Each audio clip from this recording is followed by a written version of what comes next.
Welcome back. So today I've got a very special guest with us today, someone that goes way back with me in the business here in Greensboro, but I have Sophia Crisp with us with Housing Consultants Group in Greensboro. Welcome, Sophia. Oh, thank you, Brian. It's a pleasure to be here this morning. Yeah, so tell us a little bit about Housing Consultants Group. So Housing Consultants Group is what came to me in 2002. I got it started in 2004. My passion's always been for first-time home buyers. And prior to opening up, I'm going to be honest with you, prior to opening up Housing Consultants Group, I went through a really rough patch in my life. I wound up being a single parent. And the fact that I had a support system, and you know my parents, I had a good support system. I was able to bounce back and get on my feet. And I thought about all the people that didn't have that, number one, and all the people that wanted to be homeowners and didn't have that. So I felt like, even though I was in sales, I could help more people if I would help them get into homes, get them educated, get them ready to be homeowners, and really, really have the benefit of what I had the benefit of having. Right. When I had that support system. And fast forward, we're at 20 years later. Yeah, wow. So for everybody out there, we're talking a little bit about kind of making home ownership a dream and making it a dream for those out there. So tell us a little bit about the people you help with your group. Okay, so first of all, we're a nonprofit housing counseling agency. So we're able to help people, and when we give people certificates, they're good all across the country for 12 months to be able to get down payment assistance or assistance in any municipality across the country. So the people we serve are people who want a piece of the American dream, don't know where to start. We deal with a lot of first-generation potential homeowners, and people sometimes have fallen on bad times like I had previously and just don't know how to get out. And you'd be surprised, you have children, I have kids too, how many people don't know anything about money. Yeah. Nothing about money. And so it's hard. It's hard for them as adults. It's a pride thing, coming to ask for help. But what I do is I share my story. Yeah. I share it to everybody who wants to listen to it because I want you to know that I haven't always been where I am. Right. So, like when you mentioned something about like financial education. So, when people come to you, is there like a gap there? Is there something specific that people usually you need to help them with from that standpoint? Oh, usually credit and behavior, spending behavior. Okay. So what we do, and you'll appreciate this, we have 3 tiers of education. Based on credit score, period. So you and I know if your middle score is below 580, you probably will not be a homeowner within the next year. So what we do with that particular group of people, we put them in a series of 5 sessions of classes talking about spending behavior, how to budget, because we know it's not about getting a home right now. Let's get you on track with how you manage your money. Then we have another program called the Individual Development Account Program, or IDA. That program is for people with a middle score of between 580 and 640. 640 being the magic number for everybody to get to as a middle score to be able to obtain home ownership at a market rate as well as down payment assistance.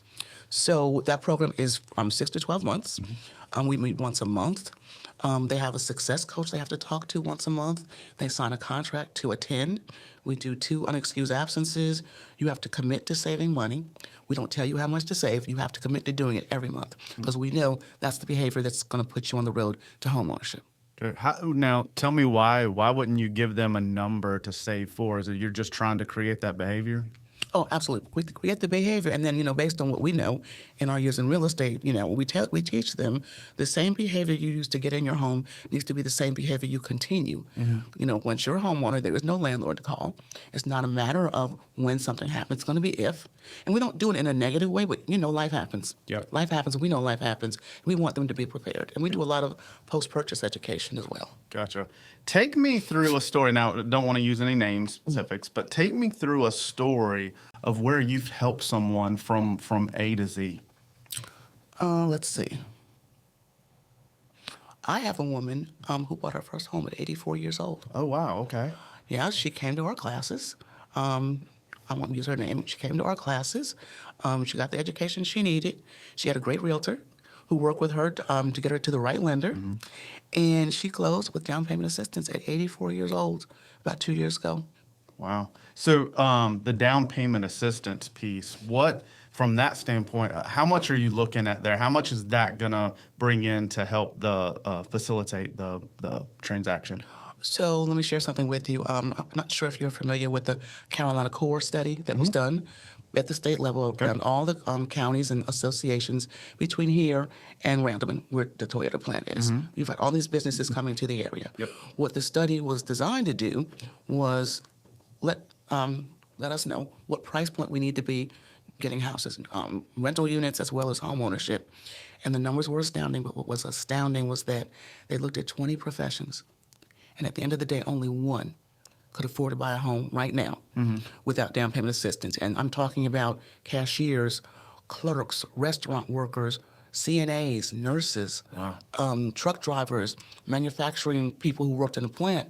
And so it's a timing thing, it's a marketing thing. This is not a those people type thing. Down payment assistance, based on the current market, is pretty much necessary for almost everybody. Yeah, and in that, are you finding that it's just people just tend to live paycheck to paycheck now, and that's why they just don't have the savings? Well, the problem is that they rent. Okay, gotcha. Okay, so, pretty much what that study said was unless you make six figures, you're going to have a hard time buying a home. A lot of people don't make six figures, but they're paycheck to paycheck because their rent is as much as most people's mortgage payments. Right. I have two children, you know that.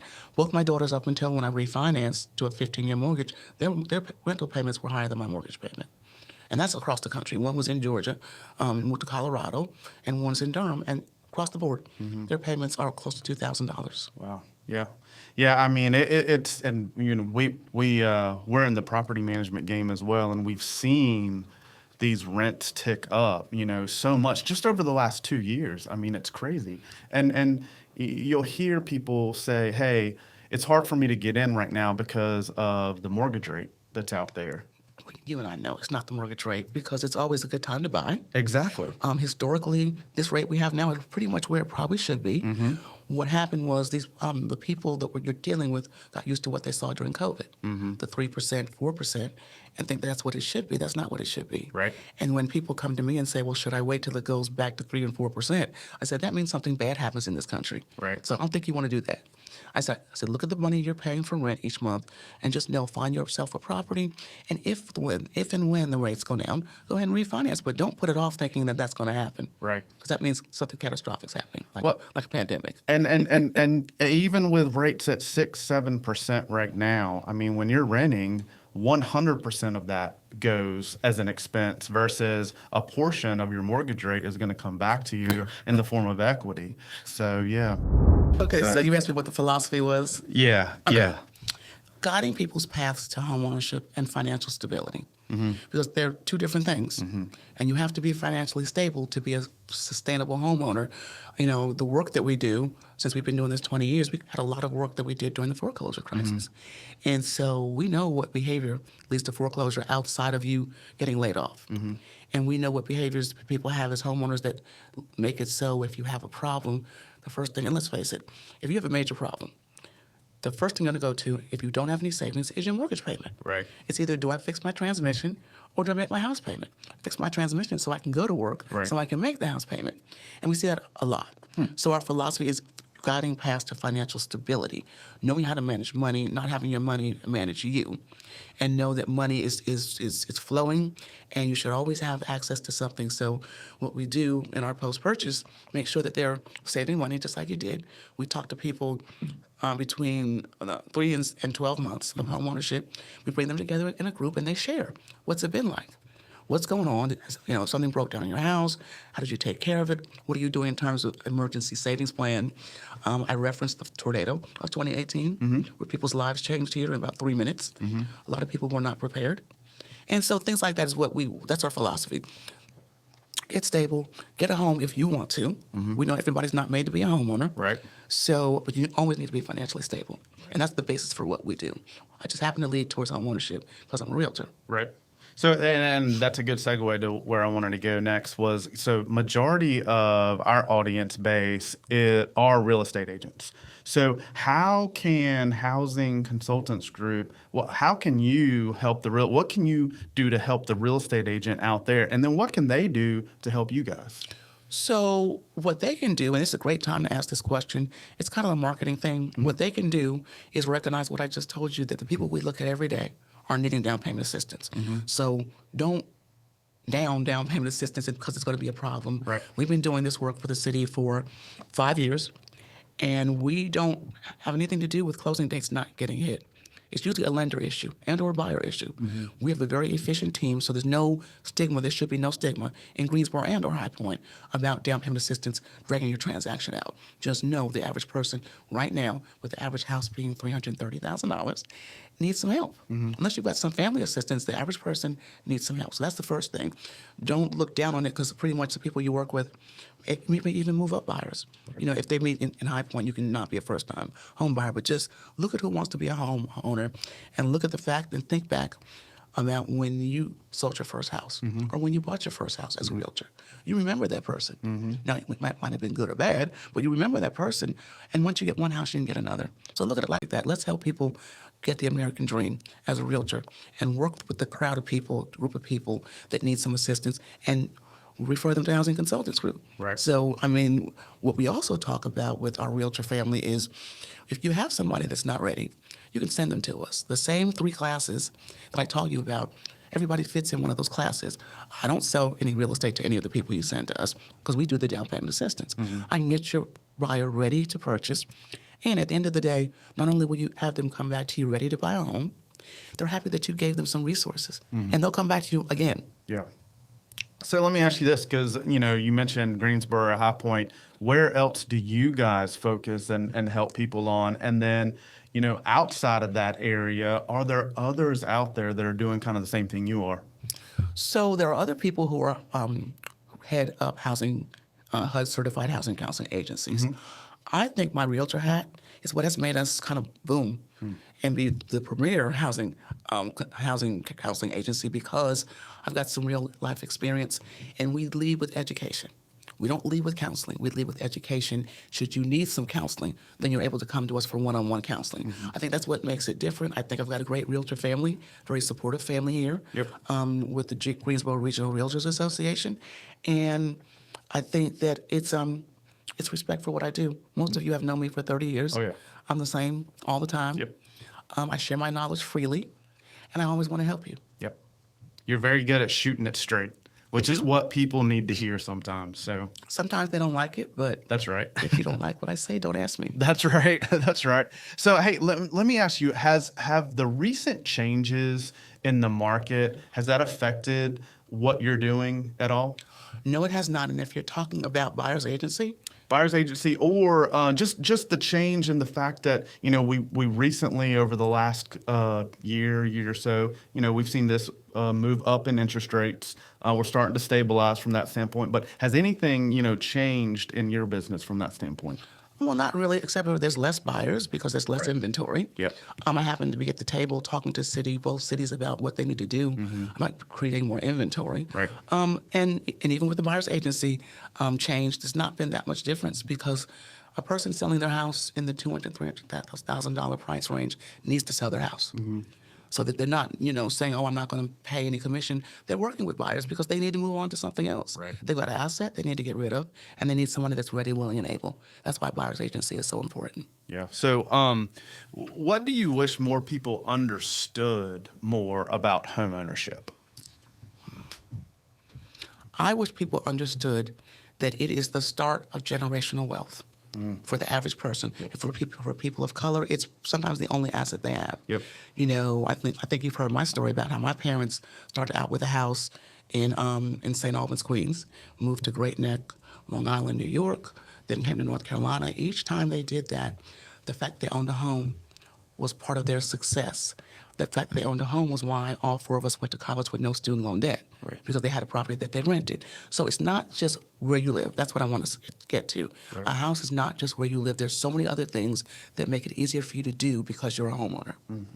There was a stat out there at one point. It was like a higher percentage of people who owned a home, were going to have so much more in Net worth. Net worth. So as of last year, I don't know what the new stats are. A renter's net worth, if they rent their whole life, is $8,000. A homeowner's net worth is $300,000. Wow, that is incredible. And that's across the board. That's the average. So what gives you hope in today's landscape for the future of that homeownership dream? Well, we're about 5 million units short nationwide. We've got some attention. Everybody's talking about affordable housing. Yeah. Or really attainable housing now. Not even affordable, it's attainable housing. I feel like affordable housing has a negative It does. connotation. So It does, and based on the professions that need help. Right. So it's really more of attainable housing. I'm hopeful that because it's a nationwide issue, we'll get some more assistance, some more funding, some more eyes on, some more creative ideas about how we can come out of this. And for example, here in Greensboro, what I've been telling both municipalities is you need to focus on new construction.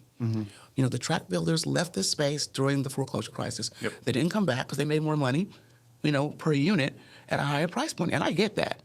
However, you need to incentivize builders to come back to this space so we can get some more 150 homes, 200 like a D.R. Horton or Wade Journey used to do. Incentivize them to come back. Right. So what final advice would you like to give the listeners who dream of homeownership but feel it's out of reach? It's not out of reach. Not out of reach. We have layers of down payment assistance as well. You can get more than one down payment assistance in order to make that homeownership a dream. I would say come talk to us. Come talk to us. I think like a realtor. There you go. I know what you need to do to be homeowner ready to buy. So, Sophia, how can people reach out to you? Okay, Housing Consultants Group. You can go to housingconsultantsgroup.org. We're a nonprofit. And your people can sign up. We do lender realtor training. That's another thing I want to talk about. Okay. Because down payment assistance requires the lender to upload information into a portal. They need to be trained. Right. We do that training once a month. But housingconsultantsgroup.org will take you to everything you need to know about us. Awesome. Anything else you'd like to tell the audience out there before we break away? Well, once again, I've been a realtor for 30 years. I want to make sure people get to own homes. Yep. I want to make sure realtors are knowledgeable about how to help them do that. Yep. Sophia, thank you for all you do in our community. You are a wonderful asset to our community. You're a wonderful asset to the real estate agent base out there. And if anybody has any questions for Sophia or anything that you would like us to talk about or get you in touch with her with, let us know. We'd love to put you guys together. And if anybody out there is looking for maybe helping in your area, some of this stuff, contact Sophia, contact us. We'll see what we can do to help out because we really want to make home ownership a dream come true. And this can be duplicated across the country. So, I'm an open book. Yep. If you don't live here in the area, I can show you how to set this up. Yep. Sounds good. Thank you, Sophia. You're welcome. So we're introducing a new segment this season called Fan Mail, where we're taking in questions from the audience out there, from you guys. Basically, it's in the function of the fan mail you see on the podcast or when you're looking at us online. So here's a question that came in from a listener. Hello, I was wondering what you personally use to help give you guidance on what your next steps are in your professional lives. There's always multiple paths to take. So is there a consistent approach you both follow and depend on? Or does the path keep changing in ways you don't anticipate? What skills do you think should be learned that are often overlooked or just aren't practiced enough? So I want to focus kind of on, there's a lot there, but I want to focus on the multiple paths to take. So, because sometimes in our professional lives, there are multiple paths you can take to get to a certain place. And the first thing I thought about was I always look for guidance. I'm always looking for, I look at mentors. Sophia, I'm sure you have a lot of mentors. A lot of mentors, and you have to actively listen. Mm-hmm. It's a big deal. And actively read. Mm-hmm. The goal is for you to be the most knowledgeable realtor in the room. Yeah. And if you don't read, that's not going to happen. Yeah. Yeah, just having resources out there. Resources are going to help you get to that next spot. I think a lot of people in this business, I don't want to, pigeonhole certain people, but I think a lot of people in this business think they know everything. And I think that's like you said, actively listening, being humble enough to ask for advice and then taking it and taking action on it. And the people that are know-it-alls tend to talk a lot as well. True. So they have a larger audience. And so to your point, don't be the loudest person in the room, be the smartest person in the room. Yep. By doing your due diligence and reading and be open to learning. To your point, ask questions. Yeah. Nobody is really upset when you ask them a question. Yep. But the question is you have to listen. And if you respect them enough to ask them, hear what they say. Yep. Yep, I love it. I'm going to leave it with that. If you have any questions, any more questions for us, feel free to leave it on the fan mail, and we'll look forward to answering more later.